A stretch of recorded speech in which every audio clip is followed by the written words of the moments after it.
نحمدہ ونصلی ونسلم علی رسولہ الکریم اما بعد فاعوذ باللہ من الشیطان الرجیم بسم اللہ الرحمن الرحیم قد سمع اللہ قول التی تجادلک فی زوجہا وتشتکی الی اللہ صدق اللہ العظیم۔ آج ہم نے 25ویں تراویح پڑھی اور اس میں ہم نے 28واں پارہ سنا ہے، اسی سے انشاءاللہ چند آیات کا خلاصہ ہوگا۔ پہلی سورۃ سورہ مجادلہ ہے، مجادلہ جدال سے ہے، چونکہ اس میں ایک عورت ہے جن کا نام خولہ بنت ثعلبہ ہیں، ان کے زہار کا تذکرہ ہے۔ حضرت اوس بن صامت رضی اللہ تعالیٰ صحابی ہیں، انہوں نے حضرت خولہ بنت ثعلبہ سے زہار کیا تھا، اور زہار جو ہے وہ اس وقت طلاق سمجھا جاتا تھا۔ وہ آپ علیہ السلام کے پاس آئیں اور آپ علیہ السلام سے فرمایا کہ میرے خامد نے مجھ سے زہار کیا ہے، تو اللہ کے پاک پیغمبر علیہ السلام نے فرمایا حرمت علیہ، کہ تو اس پر حرام ہو چکی ہے، طلاق ہو گئی ہے۔ تو بڑی پریشان ہوئی کہ چھوٹے بچے ہیں اور خامد کے علاوہ میرا کوئی سہارا نہیں ہے، تو یا رسول اللہ اس کا کوئی حل نکالیں۔ تو اللہ کے پاک پیغمبر نے فرمایا حرمت علیہ، تو اس پر حرام ہو چکی ہے، کوئی حل نہیں۔ تو وہ ادھر ہی بیٹھ گئی، اللہ سے جو ہے وہ دعا کرنے لگی اور اس انداز میں کرنے لگی کہ اللہ میرے حق میں فیصلہ نازل فرما۔ تو چنانچہ کچھ دیر وہ ٹھہری کہ اتنی دیر میں آپ علیہ السلام پر وحی کی کیفیت ہو گئی، اور اللہ نے جو ہے وہ زہار کا کفارہ نازل فرمایا اور اس کے لیے جو ہے وہ راستہ نکالا۔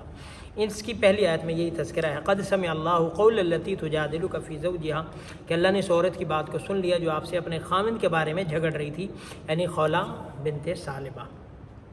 آگے کفارہ زہار کے متعلق فرمایا کہ جو تم سے اپنی عورتوں سے زہار کر لیں، زہار کا مطلب اپنی عورت سے کہنا انت علی کا ظہر امی، کہ تم مجھ پر میری ماں کی طرح ہے، تو اس طرح کہنے سے زہار ہو جاتا ہے۔ اور اس کے کفارہ زہار کیا ہے وہ بتایا ہے کہ جو تم میں سے زہار کر لے تو اس کو لیے ایک یہ ہے کہ غلام آزاد کرے، اور یہ نہیں ہو سکتا تو پھر 2 مہینے کے لگاتار روزے رکھے، یا پھر 60 مسکینوں کو کھانا کھلائے، یہ زہار کا کفارہ ہے۔ آگے یہود کی سرگوشیوں کا ذکر ہے، الم تر ان اللہ یعلم ما فی السماوات و ما فی الارض ما یکون من نجوا ثلاثۃ الا هو رابعهم ولا خمسۃ الا هو، کہ یہود جو ہے مسلمانوں کو دے کر سرگوشیاں کرتے تھے، اور جیسے کان میں باتیں کرنا، اور جس سے تاکہ سننے والا دیکھنے والا پریشان ہو، تو اللہ نے آیت اتار دی کہ جو تم سرگوشیاں کرتے ہو اللہ کو پتہ ہے۔ یہ ان کی سرگوشیوں کا ذکر ہے۔ یا ایھا الذین آمنوا اذا ناجیتم الرسول فقدموا بین یدی نجواکم صدقہ، ایمان والو جو تم رسول اللہ صلی اللہ علیہ وسلم سے سرگوشی کرو تو اس سے پہلے صدقہ دو۔ یہ ابتدا میں حکم نازل ہوا، پھر منسوخ ہو چکا، چونکہ منافقین آپ علیہ السلام کے پاس آتے تھے اور سرگوشیاں کرتے تھے، اور لمبا ٹائم جو ہے وہ آپ علیہ السلام کا لے لیتے تھے، تو اس لیے اللہ نے صدقے کا حکم اتارا، بعد میں پھر یہ منسوخ ہو چکا۔ اور روایت کے اندر یہ ملتا ہے کہ حضرت علی رضی اللہ تعالیٰ نے صرف اس پر عمل کیا کہ انہوں نے صدقہ دیا اور آپ علیہ السلام سے بات کی، پھر یہ آیت منسوخ ہو گئی۔ آگے سورہ حشر ہے، اس میں چونکہ دوسری آیت میں حشر کا ذکر ہے، اس مناسبت سے سورت کا نام حشر ہے، اور اس میں قبیلہ یہود کا قبیلہ تھا بنو نذیر، اس سے معاہدے کا ذکر ہے کہ اس نے معاہدہ توڑا تھا، تو آپ علیہ السلام نے بھی ان سے پھر معاہدہ توڑ دیا، اس کا ذکر ہے۔ آگے ایمان والوں کی ایثار کا ذکر ہے، والذین تبوؤا الدار والایمان من قبلہم یحبون من ہاجر الیہم ولا یجدون فی صدورہم حاجۃ مما اوتوا ویؤثرون علی انفسہم ولو کان بہم خصاصہ، ایمان والے اپنے اوپر دوسروں کو ترجیح دیتے ہیں بھلے ان کی اپنی حالت کیا ہو، نازک ہو، یعنی خود ضرورت مند ہے اس کے باوجود وہ دوسروں کو ترجیح دیتے ہیں۔ اور ایک ایمان والے کی شان بھی یہی ہونی چاہیے کہ وہ دوسرے ایمان والے کو اپنے اوپر ترجیح دے، یا کم از کم اتنا یہ ہے کہ جتنا وہ اپنے آپ کو سمجھتا ہے اتنا دوسرے مسلمان بھائی کو سمجھے۔ آگے سورہ ممتحنہ ہے، ممتحنہ کا معنی امتحان لینے والی، اس میں ایک مخصوص واقعے کا تذکرہ ہے۔ اس کا شان نزول یہ ہے کہ حاطب بن ابی بلتہ بدری صحابی ہیں، آپ علیہ السلام سے جب صلح حدیبیہ کی کفار نے عہد شکنی کی تو آپ علیہ السلام نے پیغام بھیجوایا کہ ہم آپ پر حملہ کریں گے، آپ نے ارادہ فرمایا۔ تو حاطب بن ابی بلتہ، مکہ سے ایک عورت آئی تھی سارہ نامی، تو اس نے جو ہے وہ واپس جانا تھا، وہ کوئی امداد کے لیے آئی ہوئی تھی، تو حضرت حاطب بن ابی بلتہ نے اس کے ہاتھوں رکا لکھوا دیا، کیونکہ حاطب بن ابی بلتہ کی فیملی جو تھی وہ مدینہ میں تھی اور وہاں پہ مکہ میں تھی، وہاں پہ ان کا کوئی اور یعنی کہ رشتہ دار بھی نہیں تھا، تو ان کو پیغام بھیجوایا کہ آپ علیہ السلام تم پر حملہ کرنے والے ہیں، اور یہ چپکے سے پہنچایا۔ تو آپ علیہ السلام کو بذریعہ وحی بتا دیا گیا، پھر اللہ کے پاک پیغمبر علیہ السلام نے 2 صحابہ جن میں سیدنا علی اور ایک دوسرے صحابی تھے ان کو بھیجا، اور انہوں نے اس عورت کو پکڑا جو خط لے کر جا رہی تھی، اور یوں آپ علیہ السلام کو پتہ چل گیا، پھر انہوں نے معافی مانگی، اور حضرت عمر نے تو بلکہ غصہ کیا، رسول اللہ منافق ہے، فرمایا نہیں یہ بدری صحابی ہے، منافق نہیں ہے، لیکن ایک ویسے جیسے بندہ ہوتا ہے اپنے بچوں کی خاطر جب وہ نرم گوشہ رکھتا ہے، نرم، تو اس میں یہی حکم دیا لا تتخذوا عدوی وعدوکم اولیاء، کہ جو میرا دشمن ہے اور تمہارا دشمن ہے اس کو دوست نہ بناؤ۔ تو اس لیے ایمان والا جو ہے وہ ایمان والے کا دوست ہے، کافر کبھی بھی ایمان والے کا دوست نہیں ہو سکتا۔ آگے یا ایھا الذین آمنوا اذا جاءکم المؤمنات مہاجرات فامتحنون، جب صلح حدیبیہ ہوئی تھی تو اس میں کفار نے چونکہ اپنے معیار اور اپنے مفاد کے مد نظر رکھتے ہوئے جو صلح کی تھی، ان میں سے یہ بھی تھا کہ اگر ہماری طرف سے کوئی بندہ تمہاری طرف آ جائے گا تو اس کو تم واپس کرو گے، اور تمہاری طرف سے ہماری طرف کوئی آ گیا تو ہم واپس نہیں کریں گے۔ تو اللہ نے آیت اتاری کہ عورتوں کو جو ہے وہ مستثنا قرار دیا، اگر کوئی عورت کفار سے نکل کر مسلمان ہو کر آ جاتی ہے تو اس کو واپس نہ لوٹاؤ، کیونکہ جب وہ ایمان قبول کر لیے تو اپنے شوہر کے لیے حلال نہیں ہے، تو ان سے جو ہے وہ استثناء قرار دیا۔ یا ایھا النبی اذا جاءک المؤمنات یباینک علی اللہ یشرکن، کہ جب عورتیں آپ کے پاس آئیں، مومن عورتیں آپ سے بیعت کریں کہ شرک نہیں کریں گی، چوری نہیں کریں گی، زنا نہیں کریں گی، اور قتل نہیں کریں گی، اور بہتان نہیں باندھیں گی، تو آپ ان سے جو ہے وہ ان کے لیے دعا کریں اور ان سے آپ بیعت فرما لیں، اس کا ذکر ہے۔ آگے سورہ صف ہے، صف کا معنی قطار بندی، صف بندی، اس میں ان اللہ یحب الذین یقاتلون فی سبیلہ صفا کأنہم بنیان مرصوص، اس کا ذکر ہے، اس مناسبت سے سورت کا نام سورہ صف ہے۔ آگے سورہ جمعہ ہے، چونکہ اس کے دوسرے رکوع میں جمعہ کا ذکر ہے، اس مناسبت سے سورت کا نام سورہ جمعہ ہے۔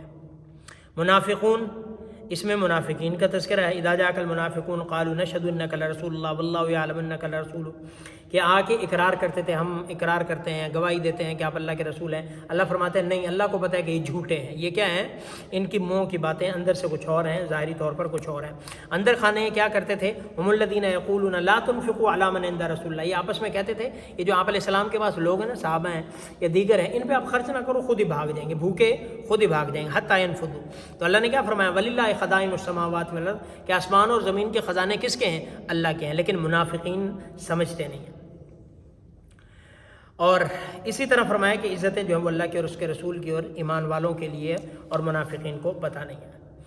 آگے یا ایھا الذین آمنوا لا تلہکم اموالکم ولا اولادکم عن ذکر اللہ، ایمان والو تمہیں تمہارا مال، تمہاری اولاد اللہ کے ذکر سے غافل نہ کرے۔ مال اور اولاد قرآن میں مختلف مقامات پر فرمایا کہ یہ فتنہ ہے، یہ آزمائش ہے، یہ کیا ہے، آزمائش ہے، اور یہ وما اموالکم ولا اولادکم باللتی تقربکم عندنا زلفیٰ، تمہارا مال، تمہاری اولاد یہ تمہیں اللہ کے قریب نہیں کر سکتا، ہاں ساتھ میں الا من آمن وعمل صالحا، جو ایمان لائے اور اعمال صالحہ کرے پھر تو فائدہ مند ہے، ادروائز مال کا، اولاد کا کوئی فائدہ نہیں ہے۔ تو اس لیے قرآن نے فرمایا کہ خرچ کر لو اس سے پہلے کہ موت آ جائے، اور پھر تم کہو کہ یا اللہ ہمیں مہلت دے دے، اب ہم خرچ کریں گے، پھر ٹائم گزر چکا ہوگا۔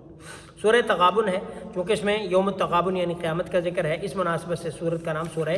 تغابن ہے۔ چونکہ مکی ہے، اس میں اللہ کی وحدانیت ہے، آسمان اور زمین کی بادشاہت کا ذکر ہے، اور اللہ کے جو ہے وہ آسمان اور زمین کو اور تمہاری جو ہے وہ صورتوں کو پیدا کرنے کا ذکر ہے، تمہارے یعلم ما تسرون وما تعلنون، جو تم ظاہر کرتے ہو چھپاتے ہو، اللہ سارا جانتا ہے، یعنی کہ اللہ کی بڑائی کا اور کبریائی کا ذکر ہے۔ سورہ طلاق ہے، اس میں طلاق کے احکامات ہیں، طلاق دینے کا طریقہ کیا ہے، اور طلاق کی عدت کیا ہے، اس کا تذکرہ ہے، اور اسی طرح سے تقوی کا ذکر ہے کہ جو تقوی اختیار کرتا ہے اللہ اس کو کتنی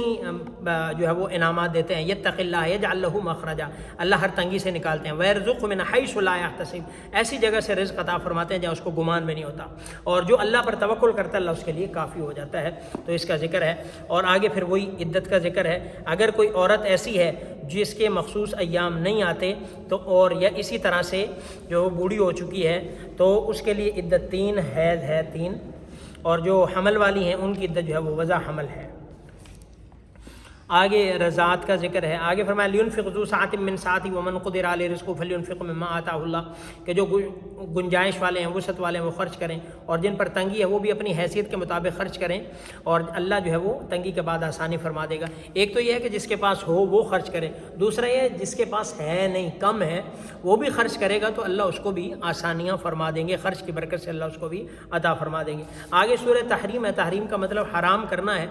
اس میں ایک واقعہ ہے کہ آپ علیہ السلام کا معمول تھا کہ آپ عصر کی نماز کے بعد مختلف ازواج کے پاس جایا کرتے تھے اور وہاں پہ جو ہے وہ ٹائم گزارتے تھے، تو آپ سیدہ زینب کے پاس گئے، انہوں نے شہد آپ کو پیش کیا، تو آپ جب واپس تشریف لائے تو سیدہ حفصہ اور عائشہ کے گھر تشریف لائے، تو انہوں نے کہا جی آپ کے منہ سے بو آ رہی ہے، مغافیر ایک بوٹی تھی،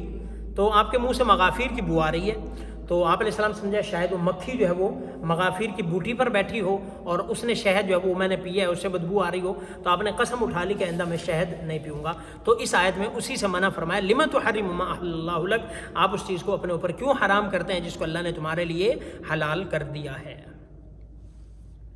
یا ایھا الذین آمنوا قوا انفسکم واہلیکم نارا، ایمان والوں اپنے آپ کو بھی اور اپنے گھر والوں کو بھی جہنم کی آگ سے بچاؤ. جس طرح ایمان والوں کے لیے اپنے لیے جو ہے وہ ضروری ہے کہ وہ اللہ کے احکامات پر چلیں، نبی علیہ السلام کے فرامین پر چلیں، اللہ کی منع کردہ چیزوں سے رکیں، اسی طرح گھر والوں کے لیے اپنی بیوی اور بچوں کی بھی فکر کرنا ضروری ہے کہ ان کے بھی دین کی فکر کرے، ان کے دین کا بھی یہ ذمہ دار ہے. یا ایھا الذین آمنوا توبوا الی اللہ توبۃ نصوحا، ایمان والو اللہ کے سامنے توبہ کرو، پکی توبہ کرنا. پکی توبہ توبۃ نصوحا کے مختلف تفاسیر مفسرین نے کی ہیں. ایک یہ کہ ایسی توبہ جس کے بعد گناہ نہ ہو. پکی توبہ کرو، اللہ تمہارے گناہوں کو معاف کر دے گا، جنت میں داخل فرمائے گا. آگے پھر دو عورتوں کا ذکر ہے، دو مسلمان عورتیں،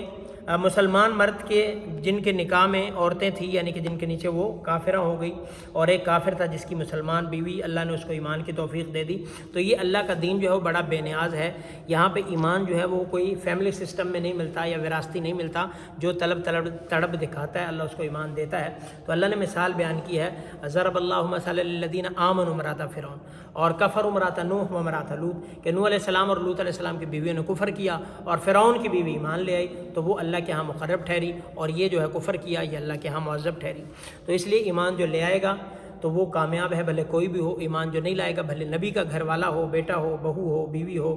یا باپ ہو، وہ ناکام ہے. تو اللہ رب العزت ہمیں عمل کرنے کی توفیق عطا فرمائے.